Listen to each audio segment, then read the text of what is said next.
very much, and it's really a privilege to be here and to follow in the distinguished company of your previous visiting lecturers. I will say that I have done some tailoring, and I'm a little unclear as to the technical background of the audience, so I'm going to start off with some fairly elementary concepts, particularly in this lecture. But I hope that by the end of the hour there'll be some stuff that will definitely interest everyone. This talk is going to be largely about status of stocks.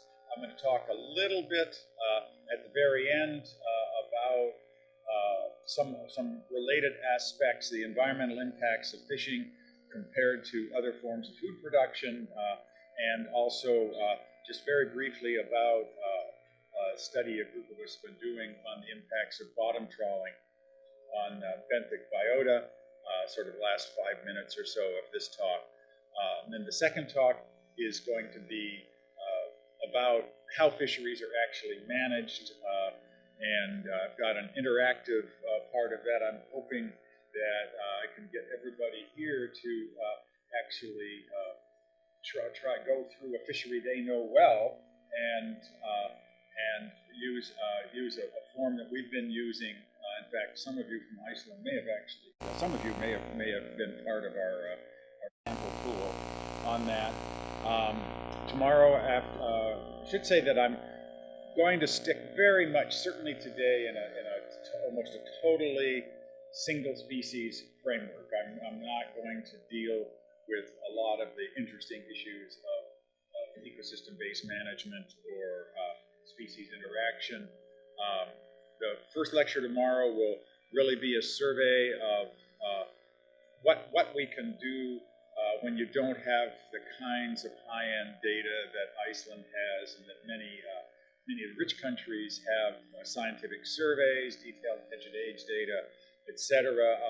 There is a whole toolkit that is increasingly being applied to other fisheries, and I'll go through some of that. And I would argue that up until that point, I really won't say much that's very controversial.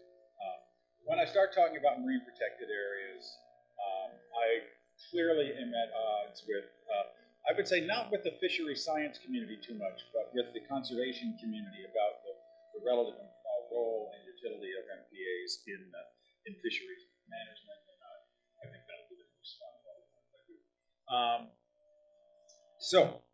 So as I say, I want to start off talking about fish stocks, and I just want to do a little background to make sure we're all on the same page with respect to sort of traditional fisheries management.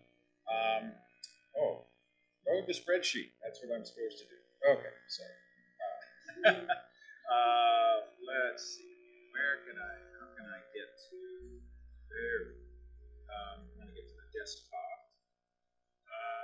Thursday there. Okay, so I just want to, what I've got here is a very simple age-structured model. Keeps track of the number of individuals at age. So how many people think they're familiar with age-structured models? Yeah. So keep track of the number of individuals at age, and let's go up to the top here. And I just want to explore so everybody understands the basic behavior, and I'm just specifying a harvest rate and then simulating over time. So this has, this model has the fish growing as they get older. It has them, in this case, becoming vulnerable, maturing at age 3 and 4, and becoming vulnerable to being captured at age 3 and 4. So this is sort of a cod-like stock, all right?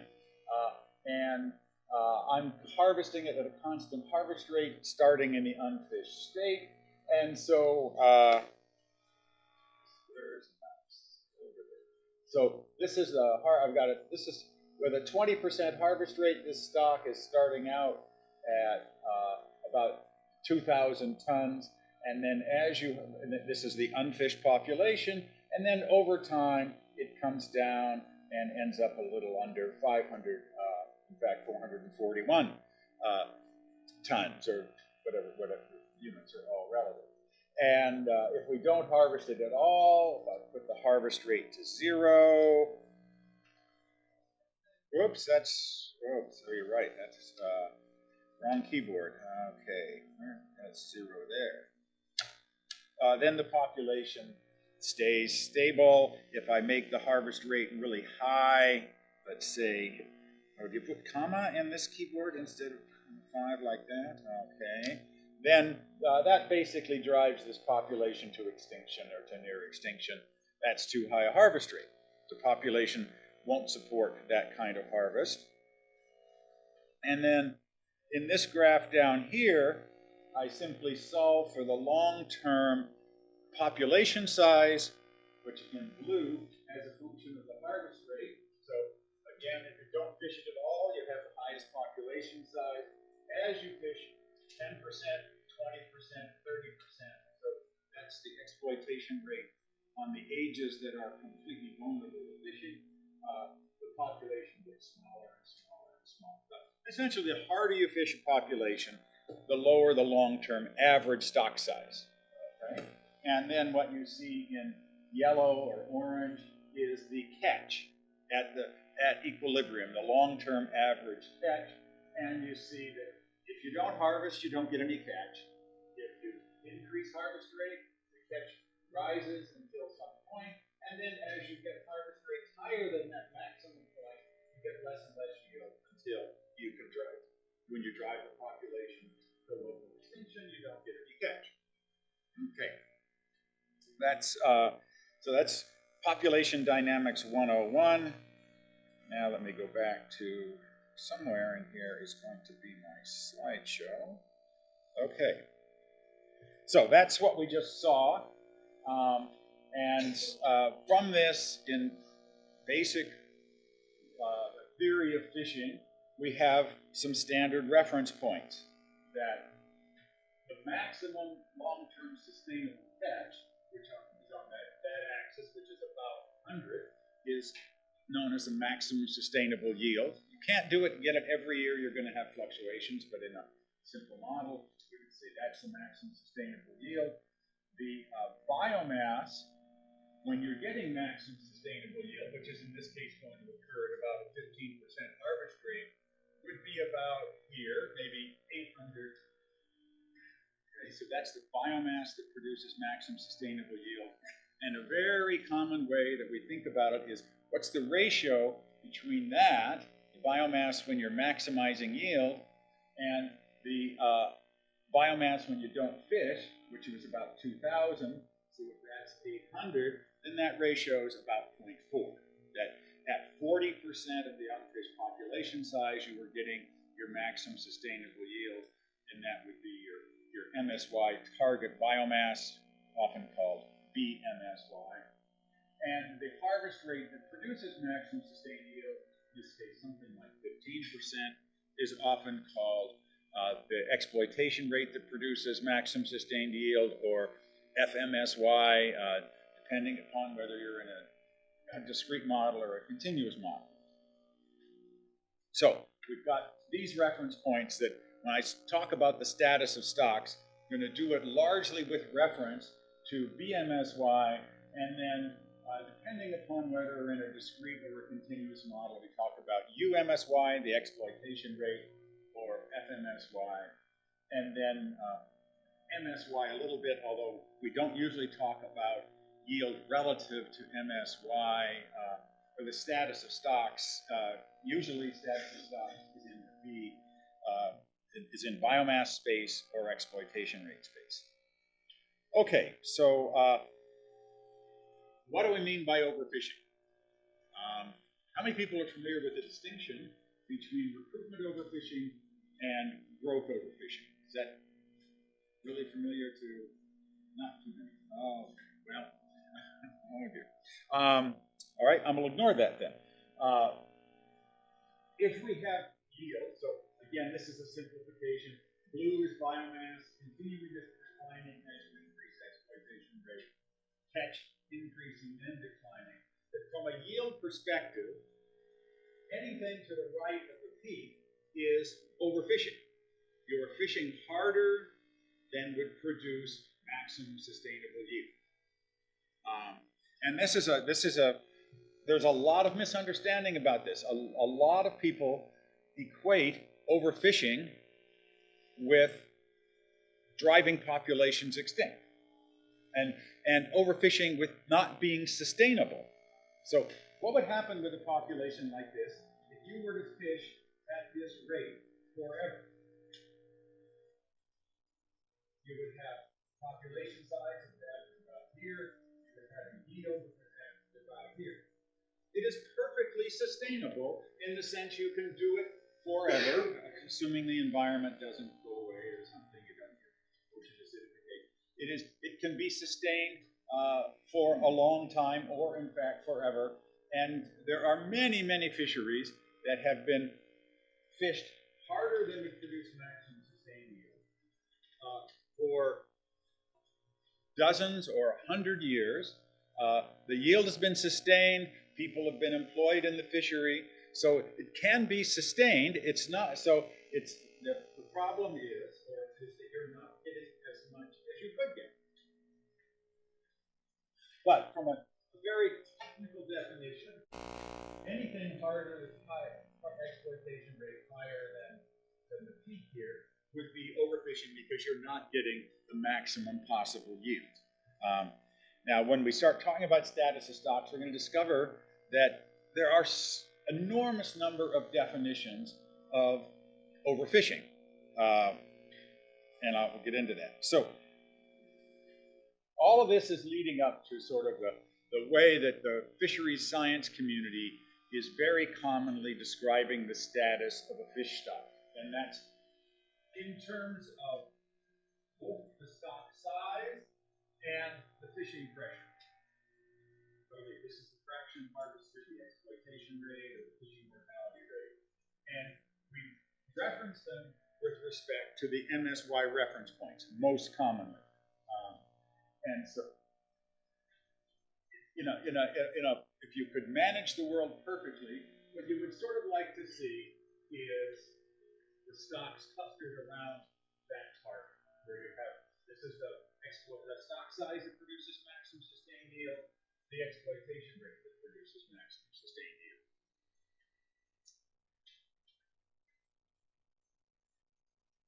Okay. So think of that as the target. And maximum sustained yield, it's John Gulland, who was sort of the most famous fisheries scientist of the 1960s and 70s, once defined maximum sustained yield the following way. He said, maximum sustained yield is a concept said by biologists not to exist. Okay? By economists to be irrelevant if it did exist. And in fact, the most important principle in fisheries. And that's because it's one of the few things we have, we know how to calculate it in the context of population dynamics models. And it is largely because of the work of the 50s and 60s, it was written into most of the legislation of the 1970s and 1980s. So most national fisheries policies have a reference to maximum sustainable yield. International fisheries agreements have references to maximum sustainable yield. So now think of this as a target, and now think of people on an archery range where they're aiming for a target. Okay? So if you are aiming for the target, obviously we don't have precise management. We can't hit the bullseye every time. So how often, if you're going to be aiming for the target and you don't have any, all you have is variability, how often would you be below your target stock size? If the average is coming in on the target. Half the time. Half of your arrows would be to the left of the target, of the bullseye, half of them would be to the right. Half of the on the y-axis, half the time you would be above and half the time you would be below. Okay? So if you call anything down here overfished, then if you're managing to produce maximum sustained yield, you would be overfished half the time. Right? Half of the time your stock would be below the target, half the time it would be above. Same thing on the y-axis. You're controlling fishing pressure. Half the time you would be above that target, half the time you would be below. Now, in the United States, and in fact, in a lot of national and international jurisdictions, say, well, that's okay. The problem is we shouldn't be aiming for that target. We should make our target lower down here so that we don't go above the target. Okay? Because there's somehow this belief that things go terribly wrong if you're anywhere above that line. Okay? And a lot of it has been a response to the fact that, as you will see, many places were way above the target for a long time on average. So this is one way of thinking about that space. So again, some of this is sort of peculiar American. So in the U.S., under our legislative framework, if the stock is less than half of the level to produce maximum sustained yield, that stock is classified as overfished. Okay?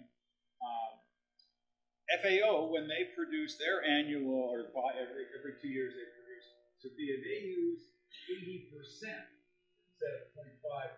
They use 80% of the level of produced maximum sustained as their definition of overfished.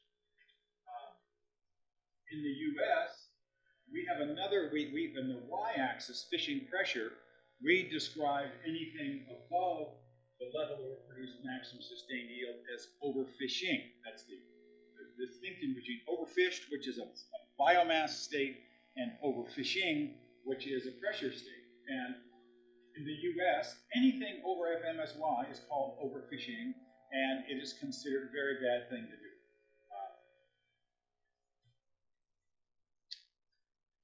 Okay, now, we can also, within the context of population dynamics, look at where the population is going to go depending on fishing pressure. And essentially, if you're down in this lower corner, that is low stock size but low fishing pressure, your stock is going to be increasing. If you're out here, low fishing pressure, but large stock size, the stock is actually going to be declining. And so these arrows sort of show which way the stock would be going, depending upon where you are in this space. And actually, I don't think I put it in this slideshow, no. But we've recently looked at about 600 fish stocks, and it's amazing how much they behave exactly like this. That is, if you're down here, stocks are almost always increasing. If you're up there, upper right, you're almost always increasing. Okay, so this is another way of looking at that space. If you're out here, things are not, you're generally okay. If you're up in the upper right-hand corner, you still got lots of fish, but you're going to be in trouble if you keep fishing that hard. If you're down here, you've got low abundance, but you've got a better future. And if you're up in that upper left-hand corner, that's the worst possible place. You're fishing too hard, and you don't have many fish. So, this is an example. This is from our database on fishery stock assessment, and now I'll go into where this comes from later. But essentially, it comes from from fisheries management agencies, like you have here in Iceland, or ICES. Actually, we get ICES produces, I don't know, what do we have, about 150 assessments from ICES. The U.S. National Marine Fisheries Service does something like that. Japan does 40 or 50. So we have data from many countries around the world. And in this graph, what you see is where they are with respect to the reference point. The size of the circle indicates the estimate of the maximum sustainable yield. So the big ones are large stocks that can sustain a lot. The small ones are little tiny stocks. And then the coloring in this is actually, that legend's wrong, it's just which quadrant they're in. And this X mark is the median. That is where, when you just average across all of that. So what you can see is there are some stocks, some pretty big stocks, that are being fished way too hard and at very low abundance. There's some stocks down here rebuilding. There's a lot of stocks, a lot of large stocks that are up here in this space that are at pretty high abundance and pretty low fishing mortality. So the stocks in the upper left-hand corner are the ones of clearly the most concern. That was 2006. If we go to 2012, there has been, within the fisheries that are managed, so this is not a random sample of global fisheries, because it is in theory all of the fisheries where we can find assessments. And I think I will show you a map in a bit of where that comes from. But these are mostly coming from places that have good fisheries management systems. That's why we have assessments. So a predominance of rich developed countries. We do have Peru, Chile, Argentina, South Africa, Morocco represented. But big difference from what was going on in 2006 to 2012. Now, there's also fewer stocks on here because some of the assessments we have don't carry through to 2012. But you see the median actually hasn't changed too much. But it's, on average, we are down and to the right of, now maybe it's time to, let's now go to the dynamic, just because this is so much fun. Where is it in all of this? Oh, there we go. Okay, let me see if actually, maybe it's already there. No, it's not there. Let me run this and see what happens. So now I'm going to use a piece of software. How many people know who Hans Rosling is? If you've never watched his YouTube lectures, you should. He is the best lecturer I have ever seen. An amazing lecturer. And he developed this particular piece of software. It was not designed for plotting fisheries data.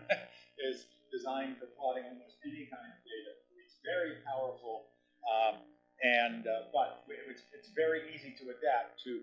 This kind of a plot is called a Kobe plot. I think it's because the first time it was ever done was made was at a scientific meeting that was held in Kobe, Japan. I'm going to just run through each of these dots, just like I was showing you before, is an individual stock. In this case, this is just the data from the west coast of the United States. So we have a really big stock, Pacific hake. It's a low-value whitefish. What else do we have? Who's this other big guy down here? Oh, that's chub mackerel. That's a small pelagic. And I'm going to follow one canary rockfish. Okay, canary rockfish has been an important species in our fisheries management because it got overfished and drove a lot of our management for a while. So I'm going to run through this quickly. This is 1970, and what you'll see again is size of the circle is the maximum sustainable yield, potential from the stock. The color tells you what kind of a stock it is. This is the biomass relative to the MSY rate. This is the fishing mortality relative to the MSY rate. And we'll just run through quickly here. So we're now out to the mid-1970s. Let's stop. Now we're up to 1983. and I'm following canary rockfish, and you see it has gone from being above BMSY, fishing pressure below UMSY, and I've pinned it up to here. It's over 2 now, and not too surprisingly, with those kinds of fishing mortality rates, populations going down, down, down. Still, most of the stocks are out here in pretty good shape.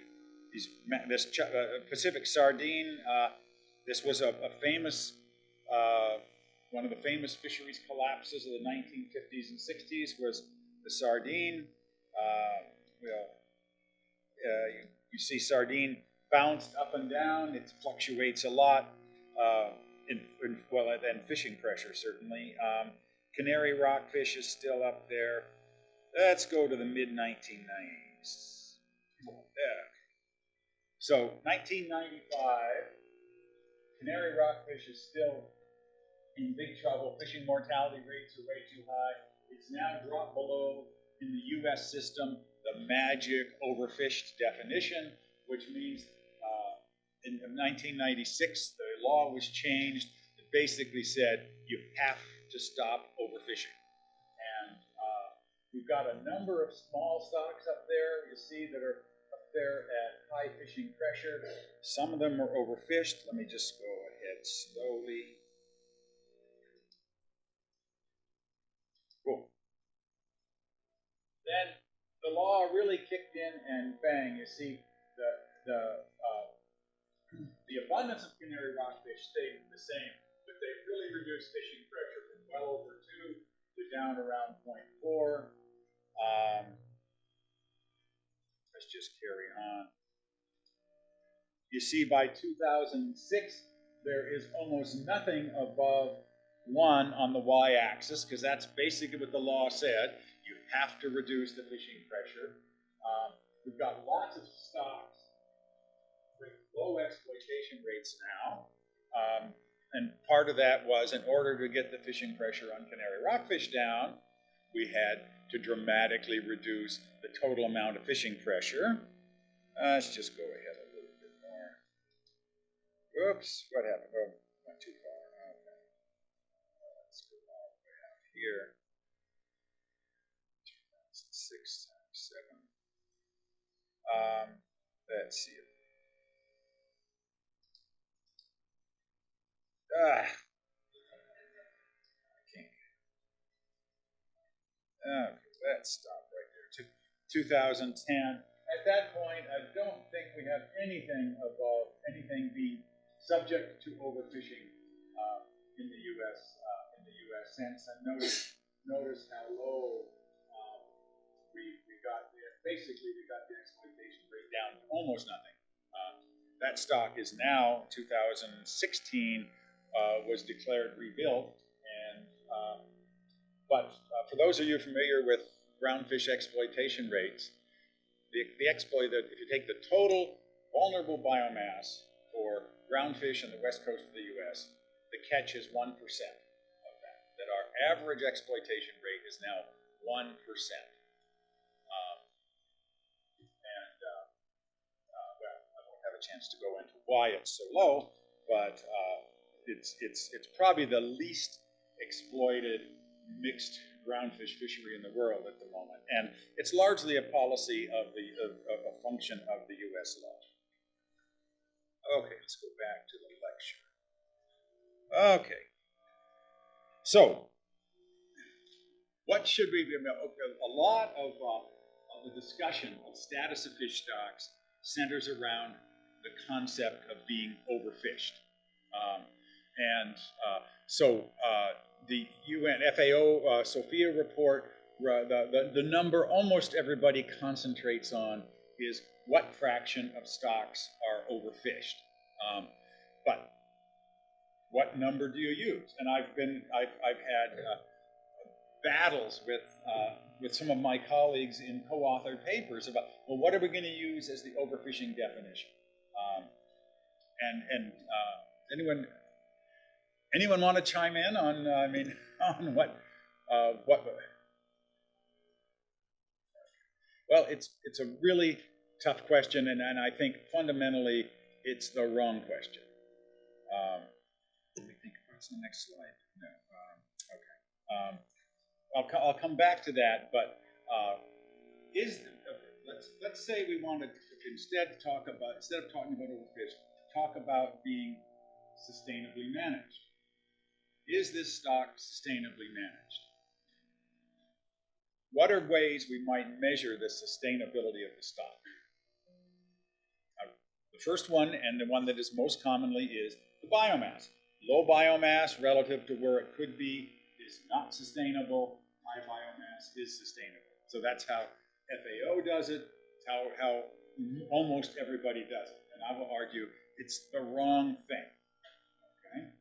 What do you think would be a better way to measure the sustainability of a fishery? Well, let me go back to this, okay? I don't know what stock this is. Let's take this stock. Is it sustainably managed? Here we go. What's going to happen to that stock if it's managed the way it is, if we keep managing it like that? Where's it going to go? It's going to go this way. That probably go out to about here. So that stock, and what would happen to catch if we continued managing that? Catch would be rising, abundance would be rising. Isn't that sustainable? So I would argue that the exploitation rate is a much better measure of sustainability than the biomass. And there's two reasons for that. Is we don't control the biomass very much. That there is so much natural variability that stocks can boom and bust regardless of what we do. We know from paleontological records that many fish stocks have undergone enormous fluctuations regardless of fishing pressure. David Cushing, the British fisheries scientist, documented this for a whole bunch of stocks in his book, Climate and Fisheries. We have, I mean, certainly we control abundance to some extent, but how do we do that? We do it by fishing pressure. We don't determine the number of fish in the ocean, we determine how many of them we catch. And so this is what we can control, and I would argue that this is that it's a much better measure of the sustainability of a fishery than what the abundance is. Basically, high fishing pressure would be where you're not sustainable. Low fishing pressure, clearly sustainable, but certainly maybe not optimal if it's really low, and yield is your objective. But I actually don't think that that's the best measure of sustainability. Because fishing pressure, if you look at the history of individual fish stocks, to go back to 1950, fishing pressure was really low for most fish stocks. But they weren't managed. And many of them, like canary rockfish, went through this cycle of increasing fishing pressure over exploitation. So that stock, despite the fact that it had low fishing pressure in 1950 or 1970, it wasn't really sustainably managed. That at that current exploitation rate, things would have been fine. So I would argue, and that's what I'll talk about in the second lecture today, the best way to assess the sustainability of fishery is the fishery management system. That is it a fisheries managed system that tracks abundance, responds to changes in abundance by changing fishing pressures? Okay. So now I'm just going to go do a little bit more of this meta-analysis, and I just want to point out that those of us who do the big picture stuff and try to summarize everything are completely dependent upon the people who actually do the work, the people who go out and collect the data, whether it's the size data, the age data, read the otoliths, run the surveys, and I'm guessing there may be 20,000 people around the world at a minimum who were really involved in having collected the data that I'll be showing you, and I've already showed you some of it. Maybe there's 2,000 people out there who are probably most of the people in this room from Iceland have been involved in analyzing and publishing it, and then maybe a couple hundred of us sort of are involved in papers of putting these things together. Also want to emphasize that, you know, some of my intellectual opponents, one of whom was one of your previous lecturers, would say, oh, well, Hilborn says. Well, I'm not saying this. I'm saying this is the data that agencies around the world, you know, when I talk about the status of a stock, it's not my analysis of the status of the stock in general. It's what's come out of the agencies. I mean, sometimes we have to do a little bit of additional estimation. So when I was introduced, he said that I've been interested in this big picture stuff. But that's actually a pretty new part of my interest and activities. And it really came, I've been involved in this since about 2006. So in 2006, a paper appeared in Science magazine that said, if current trends continue, all seafood will be commercially extinct by 2048. And it got enormous amount of publicity. It made the front page of the New York Times. Many of you, I talked about this in the conference. Front page of the New York Times, front page of the Washington Post, BBC Evening News. And it has become a very established and a narrative in the popular media and in some of the science community that fish stocks are declining everywhere and they're soon going to be all gone. This is Time magazine. As a result of that paper, a large number of us who worked on fisheries that we thought were perfectly sustainable really wondered where that conclusion came from. And I ended up talking on a American radio show with Boris Worm, who was the lead author of that paper. This is Boris here in the orange just in front of me. And I'd never met Boris, but based on the discussions on this radio show, it was pretty clear that we could communicate. You know, we were both interested in understanding why we had such different perspectives.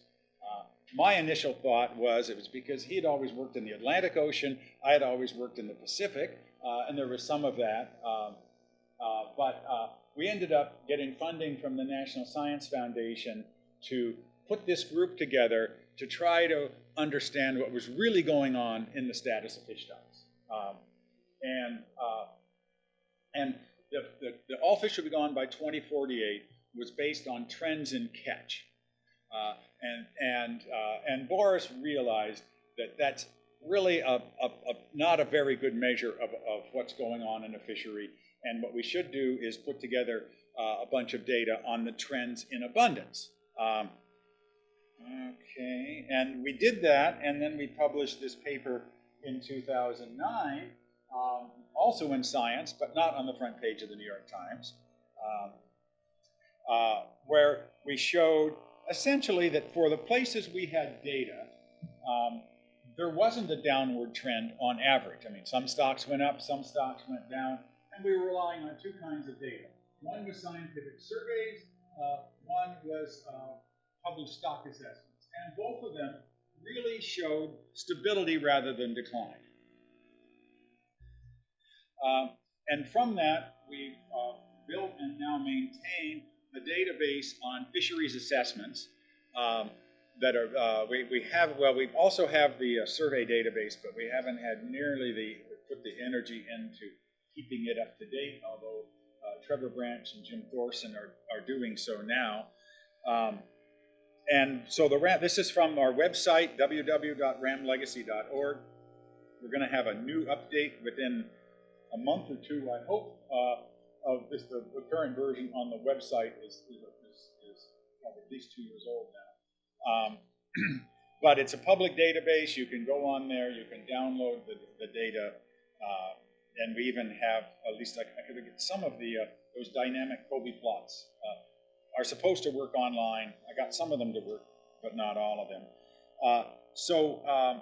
We have most of the assessed stocks in North America, South America, Europe, and Oceania. This is a map that's also not quite up to date, but the size of the circle is the catch reported to FAO, or the landings reported to FAO. And what's shaded in green is how much of the catch for that country we have represented in the RAM Legacy database. We now have about 54% of global catch, and as you see, we basically have Europe, North America, the big countries of Latin America, well covered, South Africa, Morocco, Japan, and then all of the rest of Africa and South Asia, South of Japan.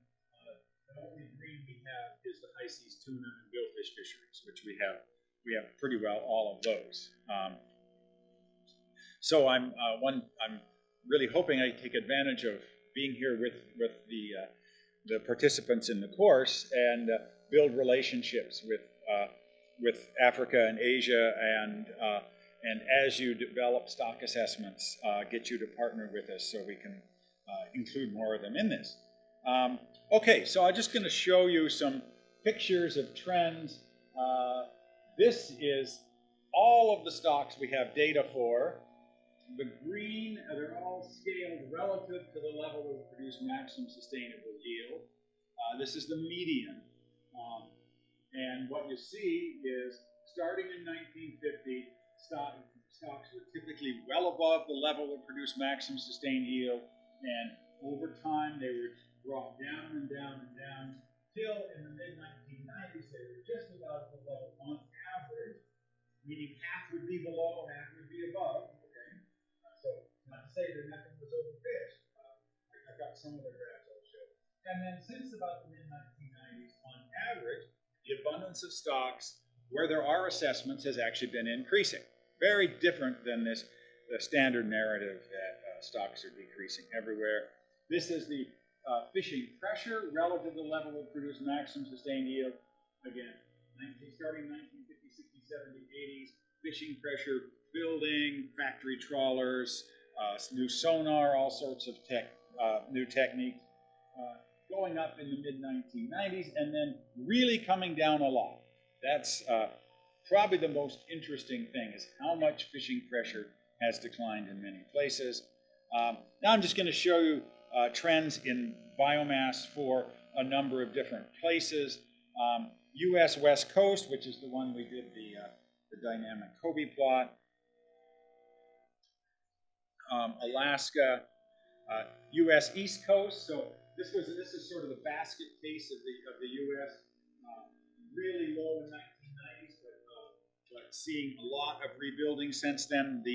In these cases, the size of the dots is the number of stocks that are assessed in that year.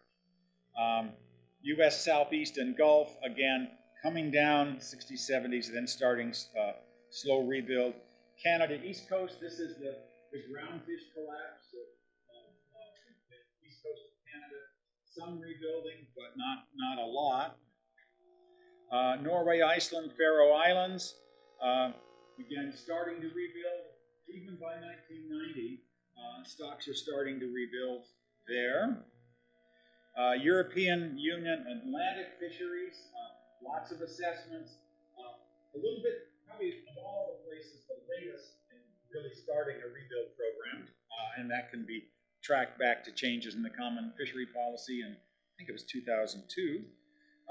Russia and Japan, we've seen some rebuilding in recent years.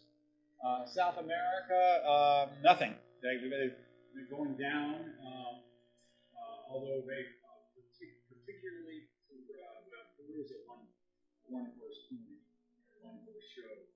Chile has now instituted some pretty rigorous fisheries management, and I'd expect to see them start to rebuild. So, summary of status: some places were never overfished. New Zealand, Alaska never really had overfishing, and that was sort of why I was so, I just knew that the conclusion from the 2006 paper was wrong, because that's where I've done most of my work, in New Zealand and Alaska, and those are the fisheries that were not going to be gone by 2048. Some were overfished and now recovering. Some continue to be overfished. Where we don't have assessments, that is most of the tropical world, the evidence is the status is poor.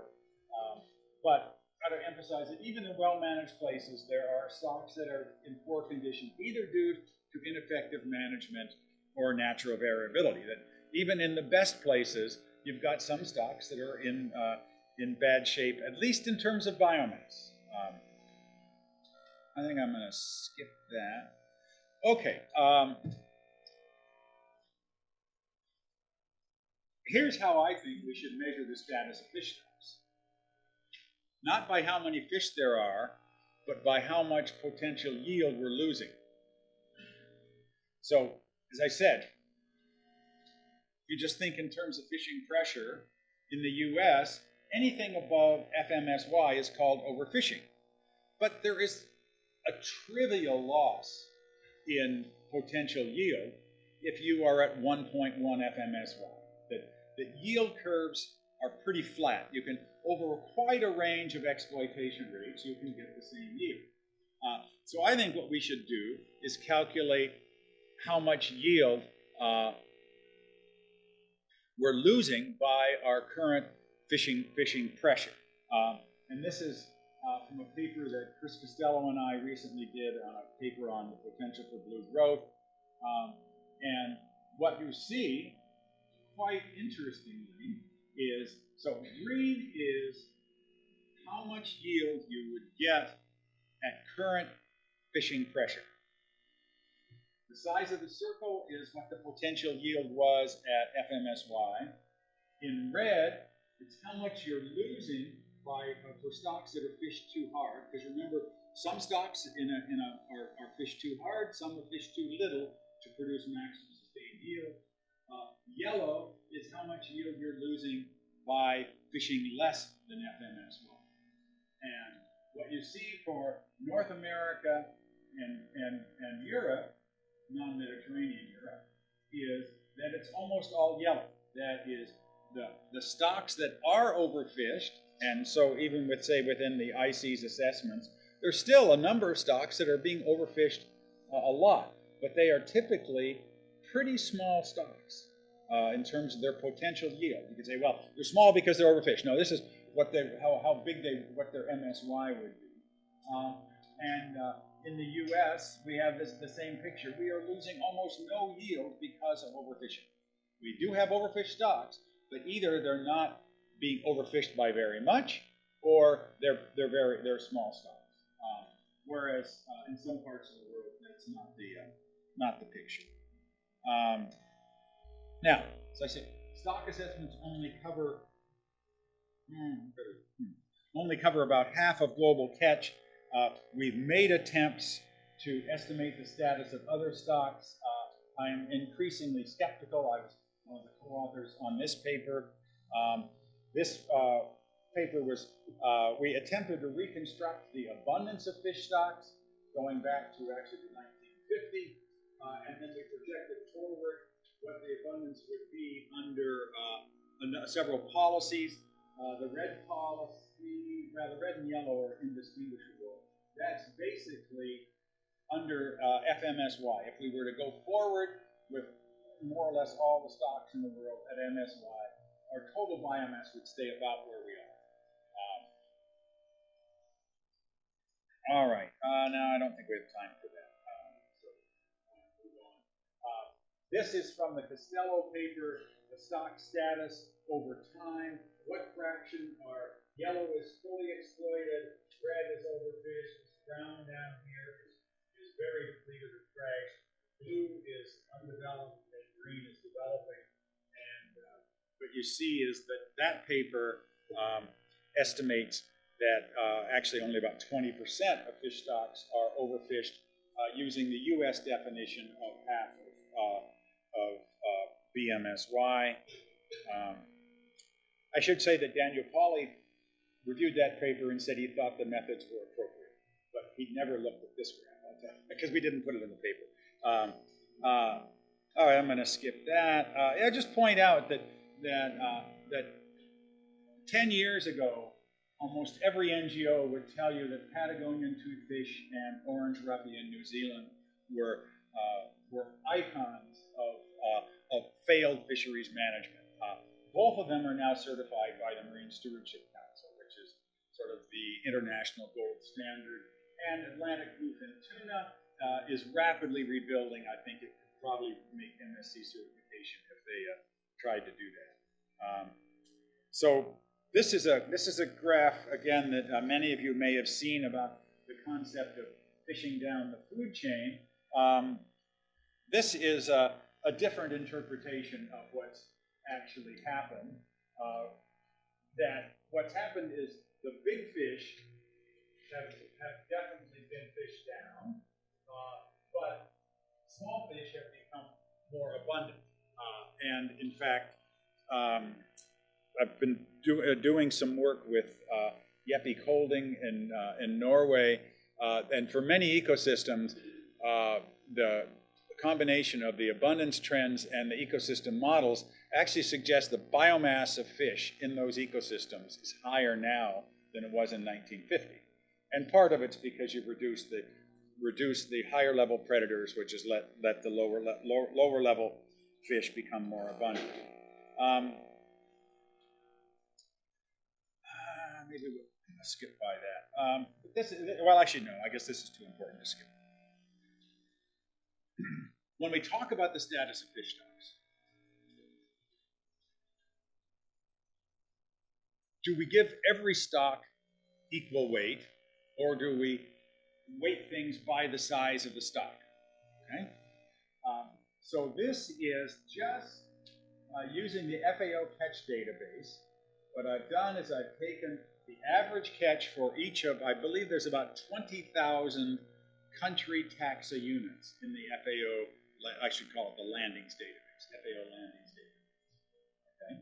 About 20,000 stocks. Most of them are very small. So what I've done is I've sorted them in order. The biggest ones, that the stocks that have more than 1 billion tons of average catch constitute about 35% of global fish catch. Stocks that average 100,000 tons, of which there's about 150, constitute 75% of global fish catch. And stocks that average 10,000 tons, of which there's about 600, constitute about 93% of global fish catch. So, if we're talking about what fraction of stocks are overexploited, if we're interested in fish catch, we clearly want to concentrate on the big ones. But the little ones are important to some people. So there's really no easy answer here as to what we should do. But an interesting feature, and this again comes out of, this is from the Costello paper, but in fact, you find the same pattern in the RAM legacy database. And so this is the log 10 of average catch. This is B over BMSY. So these are million-ton stocks. These are 100,000 ton stocks. These are 10,000 ton stocks, 1,000 ton stocks, 100 ton stocks, 10 ton stocks, 1 ton stocks. Okay? And what you see is the status of the stocks is related. The big stocks are in better shape than the than the small stocks.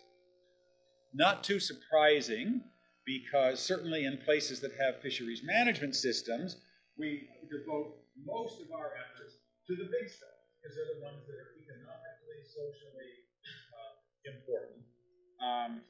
But again, it's another thing to think about when we're dealing with stocks.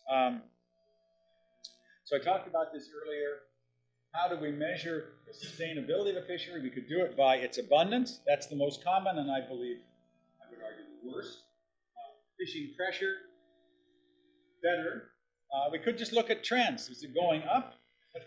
And if it's going up, then we're more likely to call it sustainable. It's going down.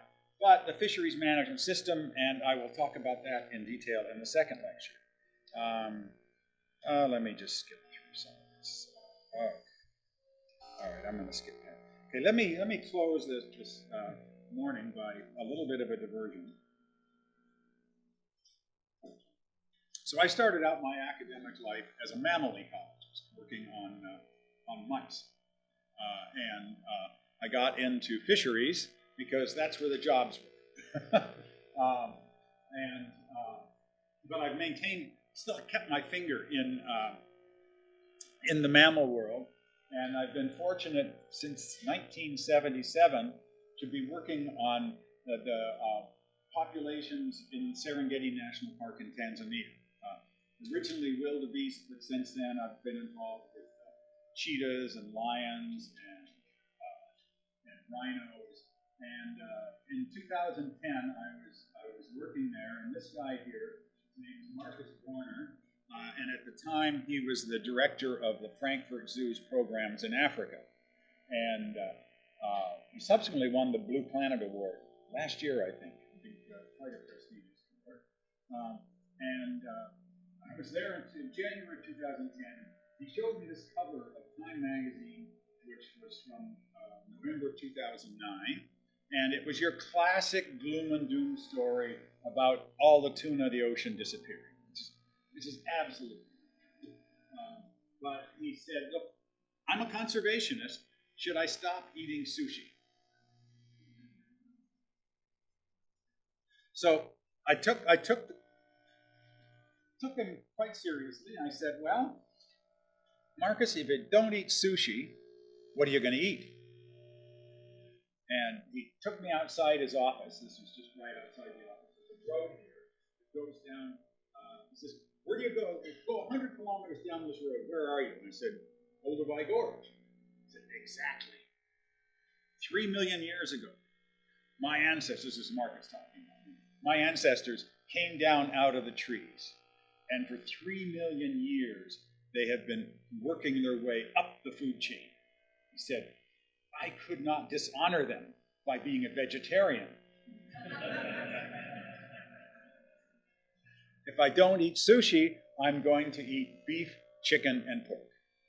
Okay? And it's funny because in Serengeti, you have to drive 8 hours, very bad road, to get any supplies, and we often have to go without meat. Marcus had an airplane, and so he was the only guy who was eating meat every night. So it got me thinking about, well, should an environmentalist eat beef, chicken, and pork, or should an environmentalist eat fish? And if you look at some of the environmental costs of food production, water use, pollution, fertilizer, pesticides, antibiotics, soil erosion, petroleum use, greenhouse gases, biodiversity loss, I got interested enough that I've actually been teaching a course since 2011 on environmental impacts of food production.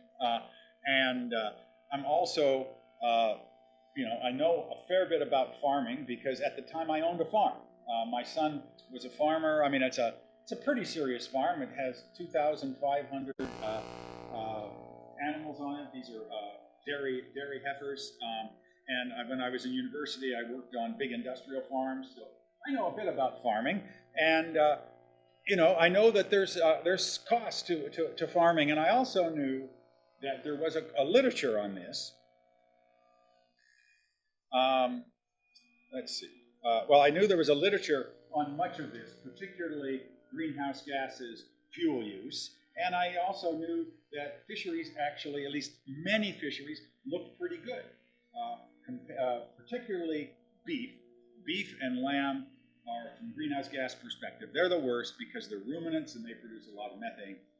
Anyway, if you look at seafood and how people worry about seafood, so this is Monterey Bay Aquarium, which is in the U.S., is sort of the leading NGO that provides advice on seafood. And I've circled yellowfin tuna, okay? So they have a red list, things you should avoid, and a green list, things you should eat. And notice that yellowfin tuna is on both lists. So it's clearly not about the sustainability of yellowfin tuna populations.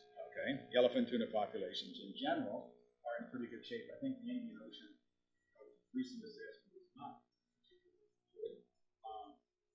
But they say, well, it's green if it's caught by U.S. trolling and pole and line, but it's bad if it's someone else. Okay, And that's because of bycatch. That most of this is really referring to fish caught with fish aggregating devices where there's bycatch of sharks and other things.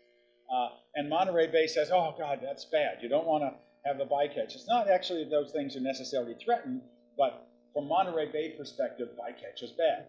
Now, the interesting thing is greenhouse gas footprint is 4 times higher by Poland line and troll cod. It's much, much lower here. So Monterey Bay Aquarium is saying, in effect, don't worry about greenhouse gas.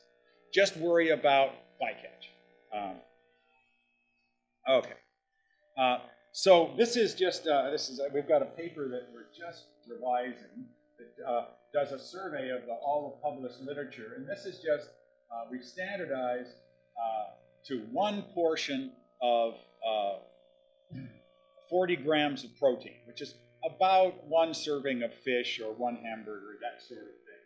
And this is how much greenhouse gas is produced. And notice this is a logarithmic scale. Okay. The best thing you can eat if you're worried about greenhouse gas is small pelagics. Sardines, mackerels, things that are caught in purse seines that very little fuel and greenhouse gas. Then right next to it is a lot of whitefish, that is cod, haddock, pollock, things like that, and farmed mussels. Farmed mussels and oysters. They look really good too. The worst things, beef looks bad. Some aquaculture for catfish looks quite bad. Anyway, this is from a recent paper, just again looking at greenhouse gas emissions of different kinds of diets. And the interesting thing is that fish eaters are pretty close to vegetarians in terms of their greenhouse gas output. So I said I know a little bit about farming. My wife was an organic vegetable farmer for about 6 years, I guess. I mean, she was not super small. I mean, we were, by comparison to our other colleagues, we were one of the bigger ones. She had about 5 acres of organic vegetables. And, you know, everybody would say, you should not, you don't eat fish, don't eat meat, become a vegetarian because it's so much more friendly to the environment. Okay? That's my wife at a farm stand. Now, there's a real cost to farming, and one of it is biodiversity. Okay? Remember that almost all of the seafood labeling is associated with biodiversity impacts. Well, I think a picture's worth 1,000 words. That's our field. I just rototilled it, and what was the purpose of my rototilling? Is to get rid of any biodiversity, certainly not any plant biodiversity, right? That's what cultivation is all about, is reduction of biodiversity. I did not take any data, but I would argue that there's very little, at least plant biodiversity in that field.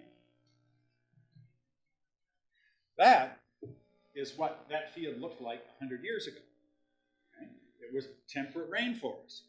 So there's a very real cost to any agricultural production in biodiversity. And yet, if you look at the public discussion of fisheries, it's somehow fisheries is terrible biodiversity, but farming, well, that's normal. And you've got to remember that most of the world has done a great job. When I was a graduate student back before most of you were born, there was this enormous fear that the world was going to run out of food, and there were books written about the coming war between India and Pakistan over food because they're all going to be starving to death. And since the 1960s, global food production has increased enormously. Okay? How has it increased? First thing it's done is it's increased by chopping down tropical rainforest. Enormous biodiversity cost. It's also increased by much broader application of fertilizer, pesticides, etc. So, a major impact of agriculture and livestock is transforming ecosystems and replacing native vegetation with exotic species. That's what we do. We get rid of all those stupid cedar trees and Douglas fir trees, and we bring in corn, because corn produces something that we can then feed to animals, etc.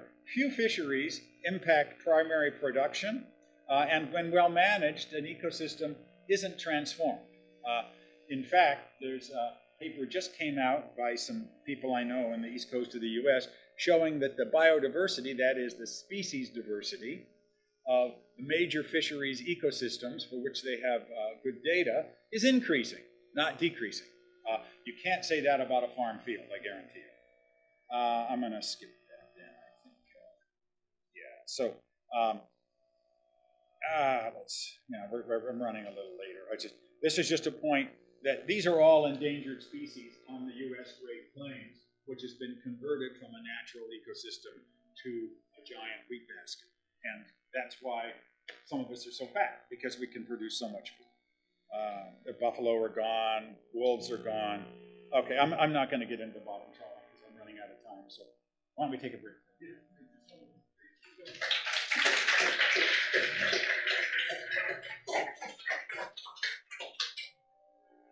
So which interest have you left out in this challenging, I know vegetarians who have started eating small pelagics and shellfish because they were vegetarians for environmental reasons. Once they looked at the data, they changed.